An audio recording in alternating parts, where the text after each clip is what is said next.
Bienvenue sur la chaîne qui te donne des astuces pour survivre à une relation avec le manipulateur pervers et narcissique.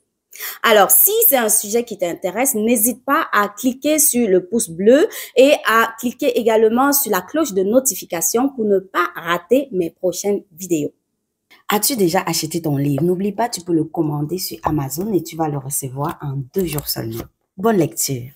Bonjour à toi qui me regarde, appelle-moi Jay. Alors aujourd'hui, je vais te reparler de la responsabilité partagée avec le manipulateur pervers et narcissique. Mais surtout, je te parle des erreurs à éviter quand tu as un enfant en commun avec le manipulateur pervers et narcissique. Ou alors quand vous avez la garde partagée de cet enfant-là. Ça veut dire que cet enfant-là a 2 maisons. Cet enfant-là a des moments où il est avec toi et des moments où il est avec l'autre parent.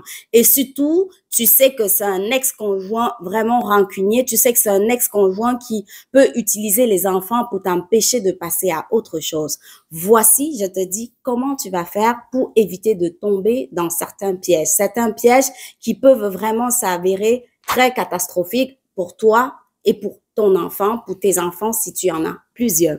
Alors, la première chose, le tout premier piège à éviter, c'est évite d'être un parent en particulier, un type de parent en particulier. Quand je parle de type de parent en particulier, c'est surtout parce que je constate, et d'ailleurs beaucoup d'études sur le sujet ont constaté qu'il y a le fait que les parents qui ont été sous emprise, quand ces parents-là sortent de ce contexte toxique-là, veulent se surprotéger, se protègent tellement qu'ils en viennent à oublier l'essentiel. En fait, malheureusement, en essayant de trop fuir, ils créent d'autres problèmes qui, malheureusement, ils vont avoir à gérer plus tard. On peut devenir parent lion.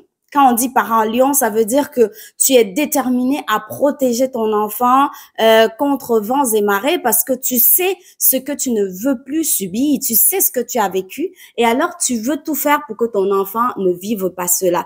En fait, tu fais comprendre à l'autre parent, à ce parent manipulateur, selon toi, que tu vas tout faire pour protéger tes enfants. Alors, le parent manipulateur, malheureusement, tu lui as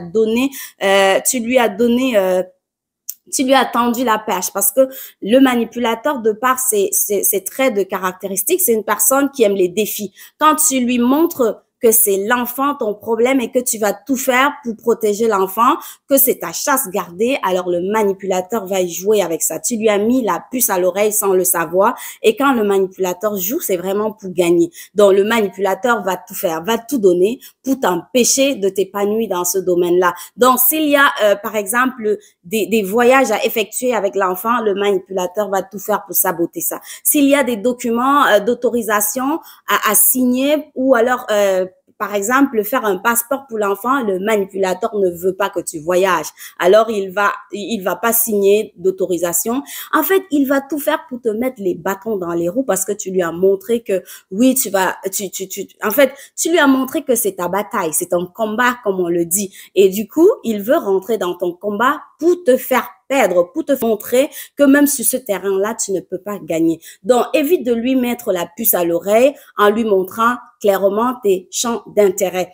Évite également d'être un parent indifférent parce que si tu es indifférent, tu risques de perdre parce que l'enfant va croire que ce qu'il vit, tu n'en as rien à foutre. Et parce que c'est vrai que quand tu essayes d'être indifférent, c'est une stratégie parfois, on te dit ne montre pas tes émotions au manipulateur, il ne faut pas que le manipulateur sache exactement ce qui te fait mal, etc. Et du coup, quand le manipulateur fait des choses, tu essayes d'être indifférent. Quand l'enfant est au milieu de tout ça, tu essayes de ne pas te laisser emporter par tes émotions. L'enfant, ce qu'il interprète malheureusement, c'est que tu n'en as rien à faire de ce qu'il traverse, tout simplement. Pour toi, c'est que tu te protèges, mais l'enfant voit ça malheureusement comme un comportement qui montre que le parent n'a rien à faire de sa douleur, de ses souffrances. Également, évite d'être un parent absent. Parce que quand tu sors d'un contexte comme celui-là, un contexte toxique, Une ex-victime a envie de fuir. Quand tu sais c'est quoi un manipulateur pervers et narcissique, tu veux fuir, tu veux aller très loin. En fait, si tu pouvais même changer de planète, tu l'aurais fait, c'est sûr. Mais malheureusement, quand tu as un enfant avec un lien à vie avec, tu ne peux pas fuir, tu ne peux pas choisir cette solution-là parce que derrière toi, il y a un enfant. C'est une vie que tu as à protéger, tu ne peux pas partir. Donc, évite d'être un parent absent parce que malheureusement, tu vas te dire que non, dans quelques années, quand il sera grand, je vais venir. Mais bon, on en reparle parce que si tu te dis cela, n'oublie pas que quand tu vas revenir, l'enfant, selon lui, en fait, l'enfant va se dire non, tu as été absent toute sa vie. Cet enfant-là ne connaît qu'un seul parent.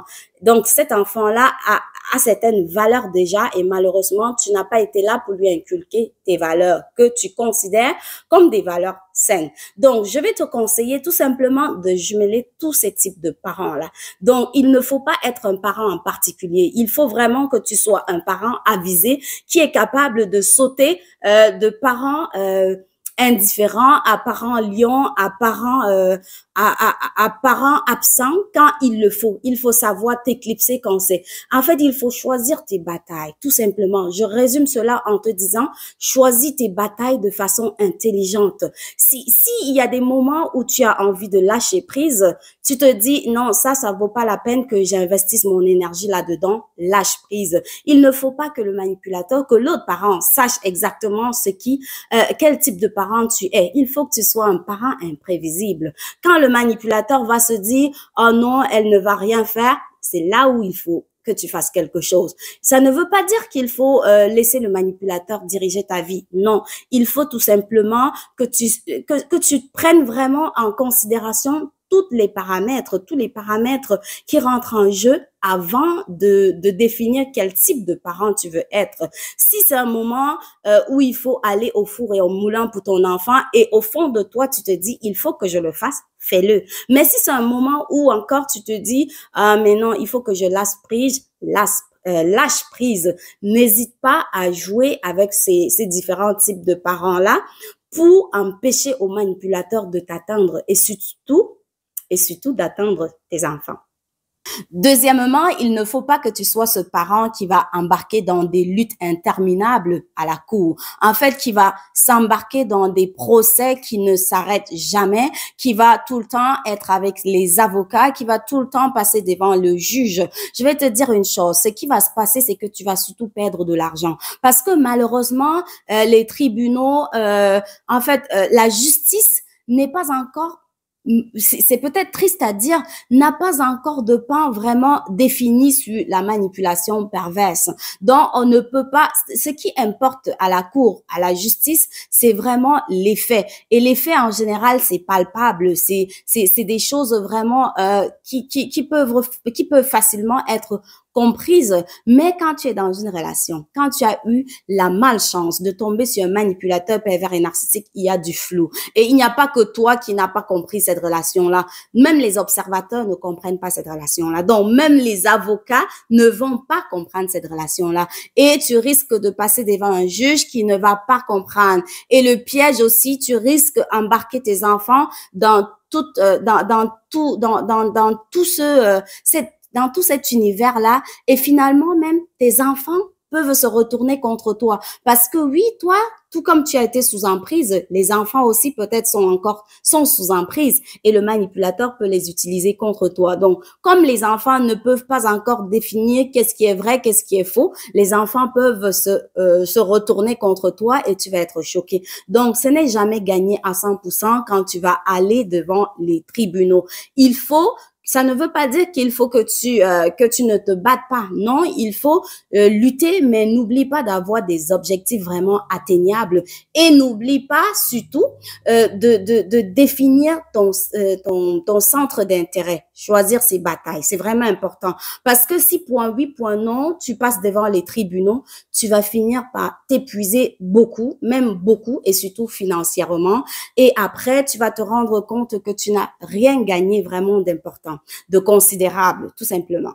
Alors, la dernière chose, la troisième chose, le troisième piège à absolument éviter quand tu as une responsabilité partagée avec le manipulateur pervers et narcissique. C'est tout simplement le fait de faire le deuil de l'enfance de ton enfant ou de tes enfants. Quand on parle de faire le deuil, c'est que tellement une victime, une ex-victime, sait déjà de quoi il est question dans une relation avec un manipulateur pervers et narcissique, qu'elle veut vraiment fuir d'une façon ou d'une autre. Donc, tout simplement faire abstraction du présent et se projette dans l'avenir quand l'enfant ou les enfants vont enfin avoir 18 ans, vont enfin être adultes, vont enfin être majeurs pour pouvoir prendre des décisions sans avoir à demander l'autorisation du parent manipulateur, sans avoir à conjuguer avec tous les bâtons que le parent manipulateur veut mettre dans les roues. Donc, malheureusement, tu risques tellement rêver de cet avenir-là, de ce futur-là, que tu ne vis pas pleinement le présent. Tu sais déjà que oui, quel que soit ce que je veux faire, si je veux faire un voyage, si je veux effectuer un voyage, il faut son autorisation, il ne va pas signer. Si je veux faire quoi que ce soit, il va toujours, et si je veux que l'enfant fasse telle ou telle activité, non, il va pas me soutenir. Et du coup, malheureusement, tu peux glisser dans le piège et ne pas du tout faire d'activité avec tes enfants. Du coup, malheureusement, et c'est là où on parlait d'argent, parce que c'est sûr que prendre soin d'un enfant, faire des activités, effectuer des voyages, ça peut demander beaucoup d'argent. Au lieu de mettre cet argent-là dans les tribunaux, dans les procès interminables, je te dirais, concentre cet argent-là sur créer des souvenirs agréables à tes enfants. Donc, n'attends pas seulement que les enfants vont grandir et ils vont pouvoir, vous allez pouvoir faire des choses sans avoir à demander l'avis du manipulateur. Non, pour l'instant, n'oublie pas le présent. Concentre-toi d'abord sur le présent et dis-toi que plus les enfants vont avoir de beaux souvenirs, des souvenirs agréables, plus cela va aider à contrecarrer les projets manipulateurs du manipulateur pervers et narcissique. Et cela va aider aussi à équilibrer leur développement. Donc, ne reste pas cantonné sur le fait que les enfants vont avoir 18 ans. En fait, tu attends tellement 18 ans que malheureusement, tu ne joues pas ton rôle de parent. Tu es présent, mais en même temps, tu es absent parce que ton esprit est ailleurs. Donc, évite de tomber dans ce piège-là. Parce que si tu tombes dans ce piège-là, malheureusement, à l'aube de leur 18e anniversaire, tu risques de te rendre compte avec beaucoup d'amertume que tes enfants n'ont pas hâte d'aller en voyage avec toi, que tes enfants sont passés à autre chose, que tes enfants ont d'autres projets. Et du coup, tu auras perdu tout ce temps-là, en fait, en vain. Donc, c'est vrai que tu as besoin d'énergie pour lutter contre le manipulateur pervers et narcissique, mais n'oublie pas que tu dois éviter certains pièges si tu veux vraiment te mobiliser, être déterminé et avoir l'énergie nécessaire pour pouvoir aider tes enfants dans leur développement de façon vraiment positive. Merci d'avoir écouté cette vidéo. N'hésite pas à me poser des questions si tu en as et aussi à partager pour que d'autres personnes puissent comprendre comment elles peuvent faire pour traverser cette vie-là qui malheureusement leur a été imposée parce qu'un jour, elles ont rencontré le chemin d'un manipulateur pervers et narcissique. Bye!